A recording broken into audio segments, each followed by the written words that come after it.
आप देख रहे हैं, आपके साथ मैं हूं चारुल शर्मा। रुक करेंगे उत्तराखंड की खबरों का।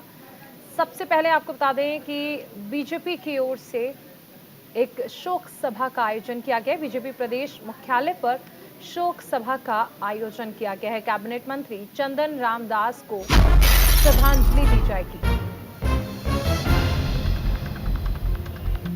तस्वीर पर माल्यार्पण कर श्रद्धांजलि अर्पित की जाएगी। पार्टी कार्यकर्ता भावभीनी श्रद्धांजलि देंगे।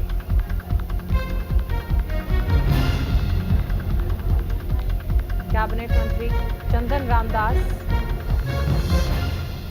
को श्रद्धांजलि दी जाएगी भारतीय जनता पार्टी की ओर से।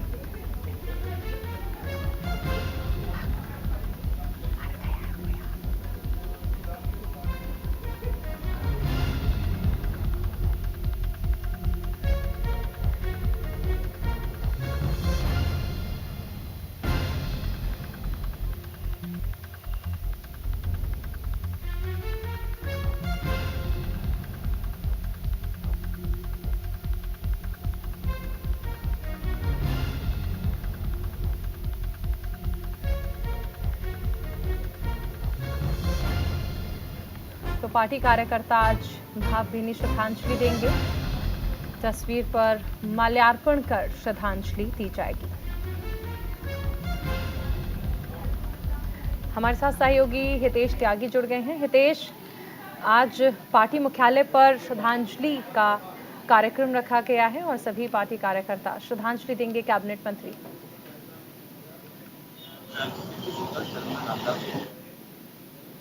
हुआ और उनका बागेश्वर में अंतिम संस्कार किया गया और मुख्यमंत्री पुष्कर सिंह धामी वहां पर मौजूद थे। उत्तराखंड के तमाम बड़े लीडर वहां पर मौजूद थे। उसी को देखते हुए आज जो बीजेपी का मुख्यालय है देहरादून, वहां पर श्रद्धांजलि सभा का कार्यक्रम यहां पर रखा गया है। और अभी जो बीजेपी के प्रदेश अध्यक्ष महेंद्र भट्ट वो भी यहाँ पर पहुंचे और उनके साथ साथ तमाम बड़े लीडर यहाँ पर अभी पहुंचने वाले। हालांकि 11 बजे का समय भी यहाँ पर रखा गया था, लेकिन अभी जो बड़े लीडर हैं वो नहीं पहुंचे हैं। धीरे धीरे जो नेता हैं, बीजेपी संगठन के पदाधिकारी हैं या फिर कार्यकर्ता हैं, लगातार सभी मोर्चों के पदाधिकारी यहाँ पर पहुंच रहे हैं और यही बीजेपी मुख्यालय है। और जो बीजेपी की प्रवक्ता है उनसे भी हम बात करेंगे, उनसे भी जानने की कोशिश करेंगे कि मधुवती, आप किस तरीके से देखते हैं आज चंदन रामदास जी की श्रद्धांजलि सभा भी है और लगातार जो बीजेपी के सभी संगठन के पदाधिकारी वो यहाँ पर पहुंच रहे हैं। देखिए, हम अपने नेता जी को यहाँ पे श्रद्धांजलि देने आए हैं। माननीय चंदन रामदास जी, जिस प्रकार से आपने देखा होगा कि कल पूरा उनको श्रद्धांजलि देने के लिए पूरा जन सैलाब इस्तेमाल करा। 4 बार के वो विधायक रहे और जन के नेता थे। बिल्कुल ग्रास रूट पर उन्होंने जो है अपनी यात्रा प्रारंभ करी। और आज जब वो परिवहन मंत्री, कैबिनेट मंत्री के रूप में हमारे उपस्थित हुए थे, तो उनकी आकस्मिक मृत्यु से हम सभी स्तब्ध हैं और हम सभी कार्यकर्ता यहाँ पर सारे संगठन के पदाधिकारी हैं, तो छोटे से छोटा आम कार्यकर्ता हो, उनको अपने श्रद्धा सुमन अर्पित करने के लिए यहाँ पर कार्यालय में आए। तो देखिए, ये बीजेपी की मुख्य प्रवक्ता थी यहाँ पर मधु भट्ट, जिन्होंने साफ तौर पर कहा है कि बहुत लंबा कालखंड चंदन रामदास का रहा है। उन्होंने बहुत कार्यकुशलता के साथ कार्य किया है। कई ऐसे अहम बदलाव उन्होंने परिवहन विभाग, कई अन्य विभागों में किए हैं, जो कि आज भी उन्होंने जो कीर्तिमान स्थापित बीजेपी सरकारों के नेतृत्व में किए हैं, वो वास्तव में यादगार रहेंगे। जी बिल्कुल।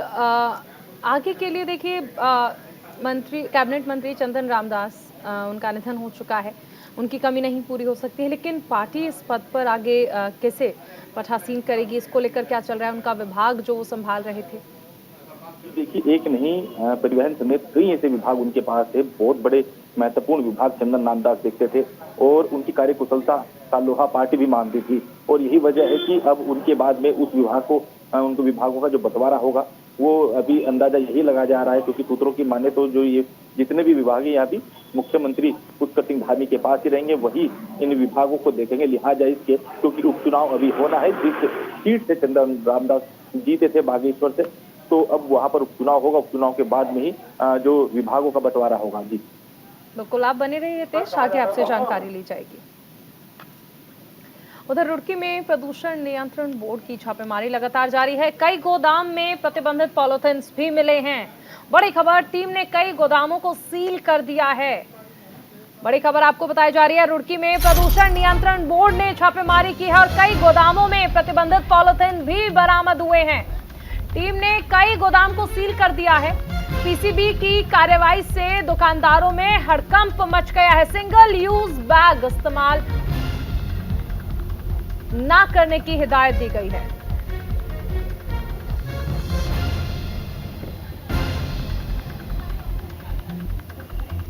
कई गोदामों में प्रतिबंधित पॉलिथीन्स मिली थी। प्रदूषण कंट्रोल बोर्ड की ओर से ये छापेमारी की गई। रुड़की में ये छापेमारी की गई। कई गोदामों को इस दौरान देखिए सील कर दिया गया, जहां से प्रतिबंधित पॉलिथीन बरामद हुई।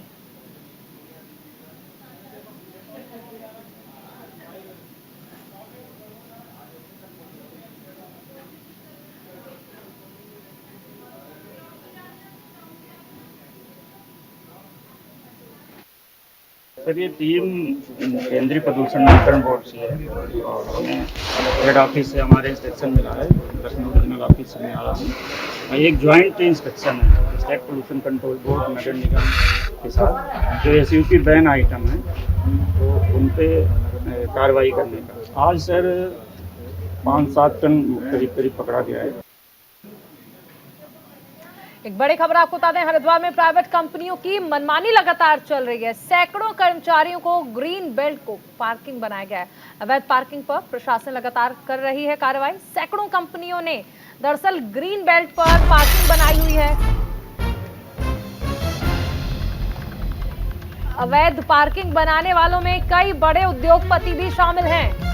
हरिद्वार से बड़ी खबर, प्राइवेट कंपनियों की मनमानी लगातार देखने को मिल रही है और ऐसे में सैकड़ों कंपनियों ने दरअसल ग्रीन बेल्ट एरिया को पार्किंग बना दिया है। अवैध पार्किंग पर प्रशासन ने नोटिस जारी कर दिया है।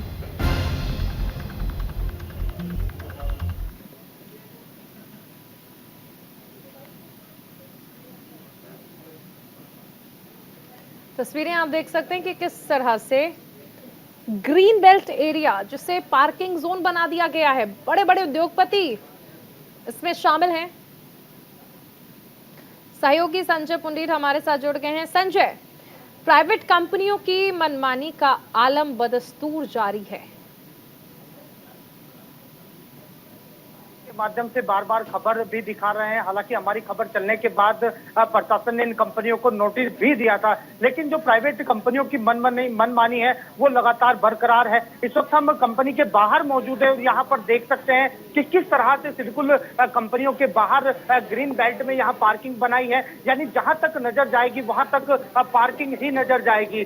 जिस वक्त सिडकुल की जमीन आवंटित की गई थी, जब सिडकुल बनाया गया था, यहाँ पर्यावरण को संतुलन रखने के लिए यहाँ ग्रीन बेल्ट बनाई गई थी। लेकिन इस ग्रीन बेल्ट पर पूरी तरीके से जो बड़ी बड़ी औद्योगिक इकाइयां हैं उनकी कहीं ना कहीं मनमानी देखी जा सकती है। यानी कहा जा सकता है कि जिस तरह से लगातार कंपनी मनमानी कर रही है, या तो इनकी मनमानी कहे या फिर इनका सत्ता से कनेक्शन, जिस तरह से बड़ी बड़ी कंपनी के मालिक है उनका किसी न किसी बड़े नेता से कनेक्शन है। यही वजह है कि प्रशासनिक अधिकारी भी इन कंपनियों से ग्रीन बेल्ट से कब्जा नहीं हटा सकते। चारुल, संजय, ये समझना चाहेंगे आपसे कि देखिए, ये हम लगातार देख रहे हैं कि उद्योगपति जो हैं वो किस तरह से प्राइवेट कंपनियां चलाते हैं और उसके बाद ग्रीन बेल्ट एरिया को किस तरह से वो पार्किंग के तौर पर इस्तेमाल कर रहे हैं। ऐसी मिली जुली नहीं, लेकिन आपने नोएडा में देखा था कि किस तरह से ट्विन टावर को ध्वस्त किया गया था, क्योंकि वो कहीं ना कहीं ग्रीन बेल्ट एरिया को कवर कर रहा था। आखिर ऐसी कोई कार्रवाई हरिद्वार में क्यों नहीं की जाती है, ताकि ऐसे लोगों पर, ऐसी प्राइवेट कंपनियों पर, ऐसे उद्योगपतियों को भी एक कड़ा संदेश मिले?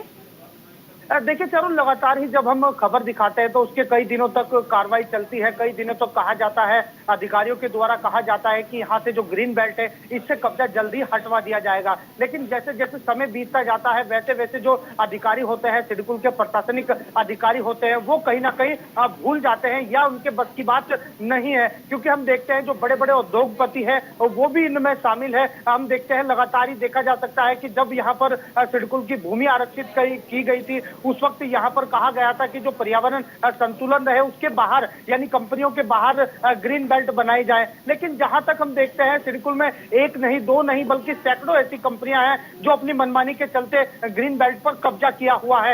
यानी देखने वाली बात होगी प्रशासनिक अधिकारी कब तक इन पर कब्जा हटवा पाते हैं, या फिर यूं ही जो उद्योगपति अपनी मनमानी करते रहेंगे। चारुल, बिल्कुल संजय, एक सवाल और, अभी चारधाम यात्रा की शुरुआत हो चुकी है, ऐसे में भारी संख्या में अ, जो श्रद्धालु हैं वो जाएंगे। ट्रैफिक की समस्या हम पहले से देखते आ रहे हैं हरिद्वार में। अब ऐसे में अगर इस तरह से पार्किंग की जाएगी, कहीं पर भी गाड़ियों को खड़ा कर दिया जाएगा, तो ये तो उन लोगों के लिए भी समस्या है जो श्रद्धालु हरिद्वार से होकर आगे अपनी यात्रा की शुरुआत करेंगे। उनके लिए आखिर किस तरह के इंतजाम किए जाएंगे? देखिए चारों, अगर हरिद्वार शहर क्षेत्र की बात की जाए तो वहां जिला प्रशासन के द्वारा लगातार अतिक्रमण अभियान चलाया जा रहा है। हालांकि कल ही की बात है, वहां पर 200 से ज्यादा जो अतिक्रमणकारी है उनके जो कब्जे थे, अस्थायी कब्जे थे, उनको ध्वस्त किया गया था। लेकिन जब हम सिडकुल की बात करते हैं, यहाँ पर एक बड़ा औद्योगिक क्षेत्र सिडकुल है। यहाँ पर कहीं ना कहीं जो बड़े उद्योगपति है उनकी कहीं ना कहीं मनमानी लगातार देखी जाती है। बीते दिनों लगातार जो सिडकुल के प्रशासनिक अधिकारी है, यानी जो सिडकुल आरएम है, उनसे भी हमने इस संबंध में बात करना चाहिए तो वो कहीं ना कहीं मीडिया के सामने चुप्पी साधते नजर आए, यानी हमारे सवालों से बचते नजर आए और कहीं ना कहीं कैमरे से छुपते भी नजर आए। यानी कहा जा सकता है कि इन पर किस तरह से कार्रवाई होगी, कब इन पर कार्रवाई होगी, ये अपने आप में एक बड़ा सवाल है। चारुल, बिल्कुल, चलिए आप बने रहिए, आगे आपसे जानकारी ली जाएगी। हरिद्वार में अतिक्रमण के खिलाफ अभियान जारी है। बड़ी खबर, प्रशासन और नगर की टीम ये अभियान चला रही है। जेसीबी की मदद से अतिक्रमण के खिलाफ कार्रवाई की जा रही है।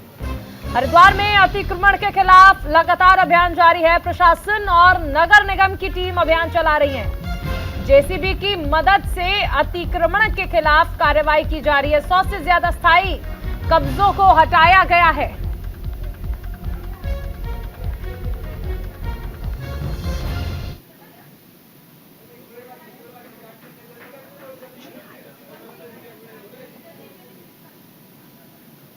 और इस वक्त अजय आलोक भारतीय जनता पार्टी का दामन थाम रहे, सीधी तस्वीरें आपको दिखाई जा रही हैं।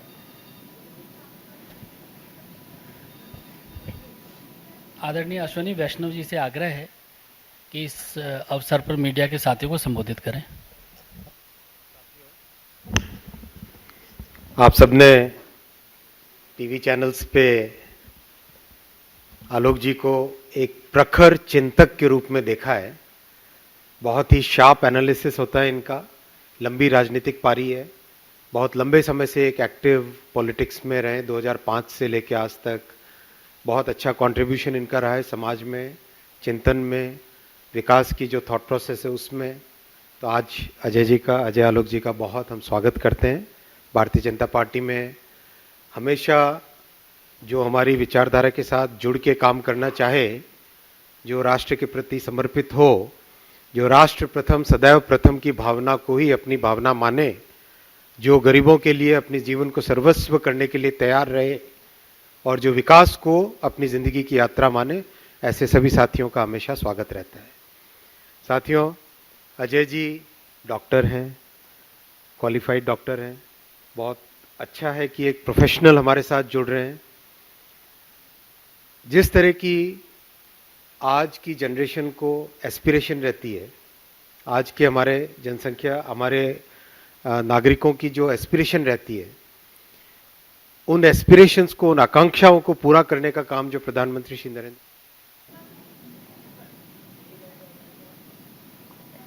तो अजय आलोक अब भारतीय जनता पार्टी का दामन थाम चुके हैं। चलो एक बार फिर से रुख करेंगे उत्तराखंड की खबरों का, और खबर लक्सर से है, जहां इस्माइलपुर गांव के ग्रामीणों ने पंचेवली चौराहे पर किए गए अतिक्रमण को हटाने की मांग उप जिलाधिकारी से की। उप जिलाधिकारी ने तहसीलदार को 1 सप्ताह में अतिक्रमण को हटाने का आदेश दिया। ग्रामीणों ने लक्सर पहुंचकर उप जिलाधिकारी गोपाल राम बिनवाल से मुलाकात की। उनका कहना था कि कुछ लोगों ने अपनी दबंगई की बदौलत पंचेवली चौराहे पर अतिक्रमण किया हुआ है, जिसकी वजह से लोगों को भारी दिक्कतों का सामना करना पड़ रहा है। उनका कहना है कि चौराहे पर अतिक्रमण होने की वजह से वहां से निकलने वाले लोगों को दिक्कतों का सामना करना पड़ता है। ग्रामीणों की मांग को गंभीरता से लेते हुए उप जिलाधिकारी गोपाल राम बिनवाल ने तहसीलदार को जल्द अवैध अतिक्रमण हटाने का आदेश दिया और कहा कि अवैध अतिक्रमण करने वालों के खिलाफ कानूनी कार्रवाई की जाएगी।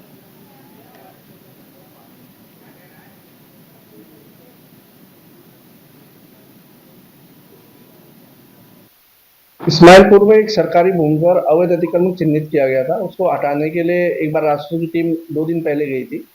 वहां पर कुछ लोगों का विरोध हुआ।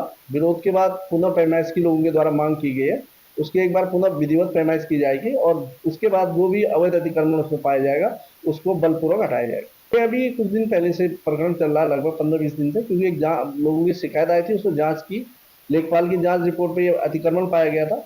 उसको हटाने के लिए 3 दिन पहले टीम गई थी और पुनः लोगों के द्वारा एक ज्ञापन दिया गया कि अभी पूर्ण विधिवत अन्य लोगों का भी अवैध कब्जा सभी का चिन्हित करें और सभी का हटाए, तो उसको थोड़ा टाइम दे दिया गया और तहसीलदार को 1 सप्ताह के अंदर चिन्हीकरण करने के बाद अतिक्रमण को हटाने के डायरेक्शन दी गई। वहीं कांग्रेस मुख्यालय देहरादून में कांग्रेस प्रदेश महामंत्री नवीन जोशी ने प्रेस कॉन्फ्रेंस की। इस दौरान उन्होंने बीजेपी पर निकाय चुनाव को टालने का आरोप लगाया। नवीन जोशी का कहना है कि बीजेपी चुनाव से पहले ही हार मान चुकी है। अब तक ओबीसी का आरक्षण पूरा नहीं हुआ है और ऐसे में नवंबर में होने वाले चुनाव को सरकार लोकसभा चुनाव के बाद कराना चाहती है। कांग्रेस प्रदेश महामंत्री ने देहरादून मेयर सुनील उनियाल गामा की आय से अधिक संपत्ति के मामले की जांच भी सरकार से कराने की मांग की।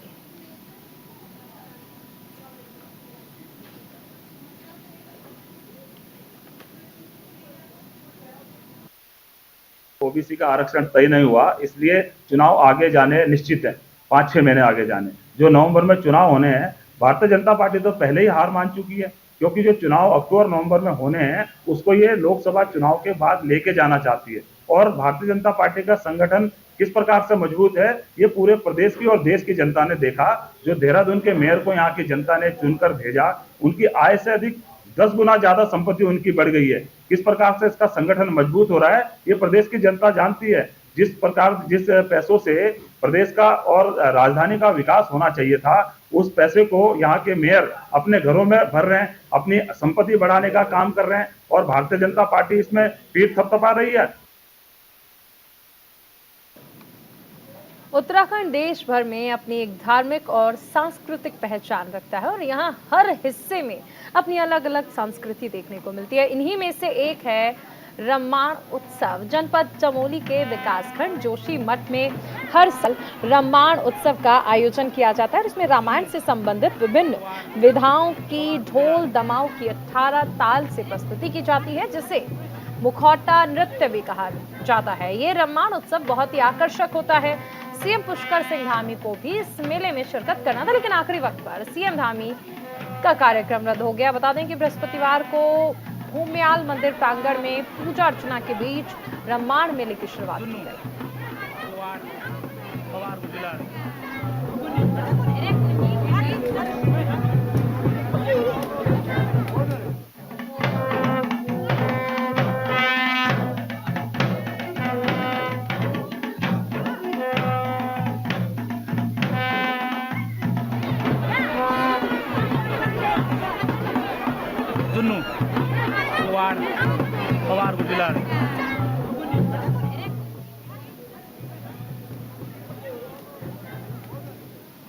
तो रामायण मेले में दरअसल सीएम को शामिल होना था, लेकिन किसी वजह से वो शामिल नहीं हो पाए। लेकिन उत्तराखंड में खासकर चमोली में रामायण मेले का एक अलग ही महत्व है, जिसे मुखौटा मेला भी कहा जाता है।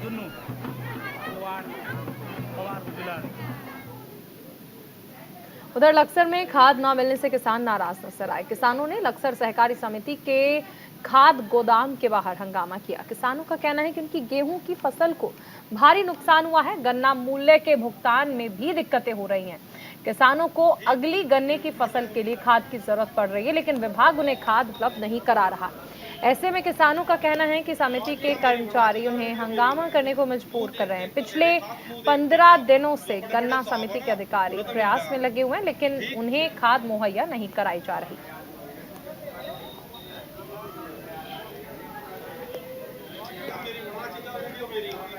मुंह देख देख कर दे रहे खाद, मुंह देख देख कर। जो बड़े बड़े साहब है ना उन्हें तो मिल रहा ठीक, और जो छोटे तो खाद ना मिलने से किसान नाराज नजर आ रहे हैं। खाद को लेकर किसानों ने हंगामा भी किया है। दरअसल खाद की कमी लगातार हो रही है, फसलों को भारी नुकसान हो रहा है और ऐसे में फसलें खराब होने से, फसलें नष्ट होने से किसान नाराज नजर आए हैं। खाद को लेकर किसानों की ओर से हंगामा भी किया गया। मुंह देख देख कर दे रहे खाद, मुंह देख देख कर। जो बड़े बड़े साहब है ना उन्हें तो मिल रहा। खबर हरिद्वार से है, जहां से देवभूमि हॉस्पिटल संचालक और कर्मचारियों का पड़ोस के चिकित्सक से मामूली कहासुनी को लेकर विवाद हुआ। विवाद इतना बढ़ गया कि बात मारपीट तक पहुंच गई। चिकित्सक ने हॉस्पिटल संचालक पर मारपीट करने और धमकी देने का आरोप लगाते हुए पुलिस से कार्रवाई की मांग की। एसएसपी अजय सिंह से मिलकर चिकित्सक ने आरोप लगाया कि पिछले 2 साल से जानबूझकर हॉस्पिटल का कचरा और बायोमेडिकल वेस्ट उनके घर के सामने फेंका और जलाया जा रहा है। हॉस्पिटल संचालक और उनके साथी रास्ते में गाड़ी खड़ी कर उनमें शराब पीते हैं, मना करने पर झगड़ा और मारपीट करते हैं। मामले में एसएसपी अजय सिंह ने ज्वालापुर थाना पुलिस को कार्रवाई का आदेश दिया।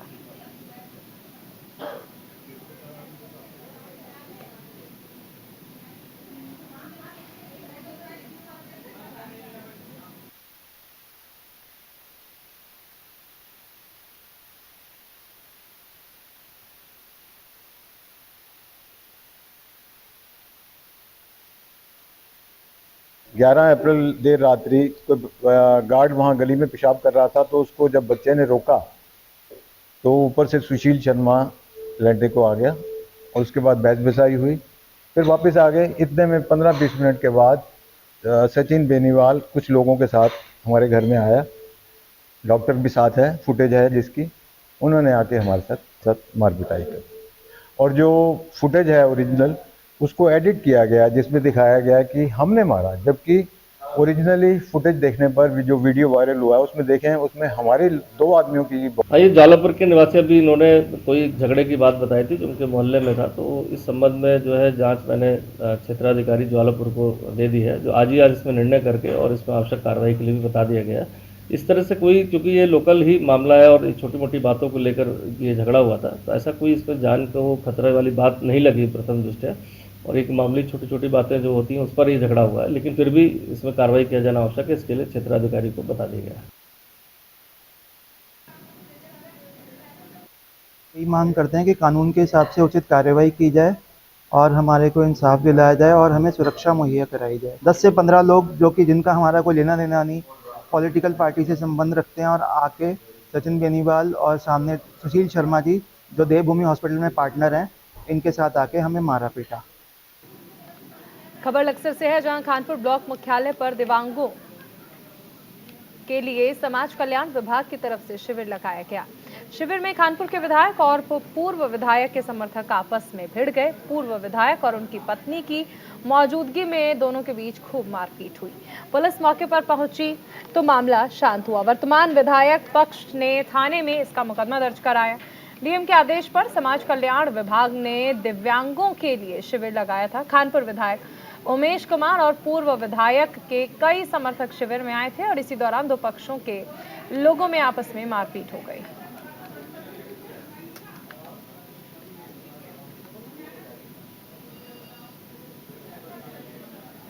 और इसी के साथ इस बुलेटिन में फिलहाल इतना ही। आप बने रहिए न्यूज़ इंडिया के साथ।